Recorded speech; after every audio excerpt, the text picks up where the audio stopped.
না মানে বুঝতে পারছি না, খারাপ সময় কি আমার কাছে হেঁটে হেঁটে আসছে নাকি আমি খারাপ সময়ের উপর থেকে দৌড়ে দৌড়ে যাচ্ছি। সকাল সকাল কি হয়েছিল ঘটনাটা পরিষ্কার করতেই তোমাদের কাছে চলে এসেছি। এবার থেকে কন্টিনিউ ভিডিও দেবো, চেষ্টা করবো আর কি। দুনিয়ার যত রাজ্যের সমস্যা সব আমার ঘাড়ের উপরেই এসে মরে। খারাপ সময়টা এভাবে আসবে বুঝিনি। এমনিও আমার হাঁটা চলা একটুও ভালো না, ডান দিকে হাঁটতে গিয়ে বাদিকে উল্টে পড়ে যাচ্ছি, বাদিক থেকে হাঁটতে গিয়ে ডান দিকে উল্টে পড়ে যাচ্ছি। বেশি কিছু না, সকালবেলা ঘুম থেকে উঠে কিছু কিছু জিনিস তোমাদেরকে দেখাচ্ছিলাম। আর ওই কথায় আছে না, বাঁশ কেন ঝাড়ে আসো আমার ঘাড়ে, বেশি কিছু না, বাঁশ বাঁশের জায়গায় ছিল, ঘাড়ে টেনে নিয়ে এসেছি আমি।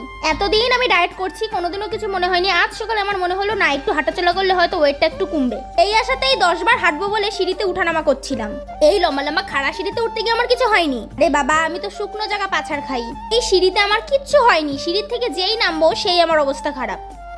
ভালোভাবেই সিঁড়ি থেকে নামছিলাম, হঠাৎ করে পাটা গেল মুচকে। হঠাৎ করে খানিকক্ষণের জন্য ধরেই নিয়েছিলাম আমার পাটা মনে হয় ভেঙেই গেছে। সব দিক একেবারে অন্ধকার দিয়ে নিয়ে এসেছিল। এই ঠান্ডার মধ্যে আমি যাচ্ছিলাম প্রচন্ড ঘেমে, মোচকাটা খেয়ে আমি কাউকে ডাকতেও পারছিলাম না। ঘরে মা আর বোন ছিল কিন্তু তাও ডাকিনি। এরকমটা আমি আগেও করেছি, আমার যখন হাত ভেঙে গেছিল তখন আমি কাউকে ডাকতে পারিনি। কেন জানি না, সব থেকে বড় ওষুধ মনে হয় তখন ওই সময় গিয়ে মনে হয় যেন এখন চুপ থাকলে ব্যথাটা কম লাগবে। আমার পায়ের অবস্থা প্রচন্ড খারাপ মনে হচ্ছিল, আমি চুপচাপ বসে গেছি ওখানে। মোচকাটা তখন খাওয়ার পর অনেকটা ব্যথা কমেই গেছিল, কিন্তু সারাদিন পর যখন বিকেল হয় আস্তে আস্তে তখন কি আমার মনে হয় পাটা তখন সত্যিই ভেঙে গেছে। শুট করতে গেছিলাম একটা ভ্লগ ভিডিও, পায়ে কি হয়েছিল পরে সেটা জানতে গেলে পরের ভ্লগগুলো দেখতে হবে ভাই।